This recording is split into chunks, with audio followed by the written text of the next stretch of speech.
So ഇതാണ് ഇന്നത്തെ dinner. അപ്പം ഡിന്നറിന് ഞാൻ രാത്രി കഴിക്കാൻ പോകുന്ന ഒരു കപ്പ് ഓട്സ് ഉണ്ട്. ഇത് ഉപ്പും വെള്ളവും കൂടെ മിക്സ് ചെയ്തിട്ടുള്ള ഒരു ഓട്സാണ്. ഉപ്പും വെള്ളവും ഓട്സും കൂടെ മിക്സ് ചെയ്ത് അടുപ്പത്ത് വെച്ച് കാച്ചിയ ഒരു കപ്പ് ഓട്സാണ്. ആൻഡ് ഇത് കുറച്ച് ചെറിയ ഈ സോയാ ചങ്ക്സ് ഉണ്ടല്ലോ, കുഞ്ഞ് നാനോ സോയാ ചങ്ക്സ്. അപ്പോൾ ചെറിയ സോയാ ചങ്ക്സ് ഞാൻ കുറച്ച് ഉപ്പും വെള്ളവും കുരുമുളക് പൊടിയും ഒരിച്ചിരി ചിക്കൻ മസാലയും കൂടെ ഇട്ട് ഞാൻ വേവിച്ച് ഊറ്റിയെടുത്ത്, എന്നിട്ട് 2 സ്പൂൺ ഇത് ടീസ്പൂൺ അല്ല 2 ടീസ്പൂൺ എന്താ പറയുക മിൽക്കി മിസ്റ്റിൻ്റെ പ്രോബയോട്ടിക് കേർഡാണിത്. അപ്പോൾ അതും കൂടെ 2 സ്പൂണും കൂടെ എടുത്തിട്ടുണ്ട്. അപ്പോൾ ഇതാണ് ഇന്നത്തെ ദിവസത്തെ ഡിന്നർ.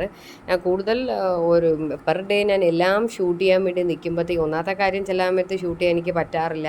പക്ഷെ ചില സമയത്ത് പിന്നെ എല്ലാം ഷൂട്ട് ചെയ്യാത്തതെന്ന് വെച്ചാൽ നിങ്ങൾക്കതൊരു ബോറടി ആവണ്ട എന്ന് കരുതിയിട്ടാണ് കുഞ്ഞു കുഞ്ഞു വീഡിയോ ആയിട്ട് എടുത്തിട്ട് പോസ്റ്റ് ചെയ്യുന്നത്. സോ ഈ ഒരു ഡിന്നറോടെ ഇന്നത്തെ രാത്രിയത്തെ ഇന്നത്തെ കാര്യങ്ങളെല്ലാം അവസാനിച്ചിരിക്കുകയാണ്. സോ ഇനി അടുത്ത ദിവസം കാണാം.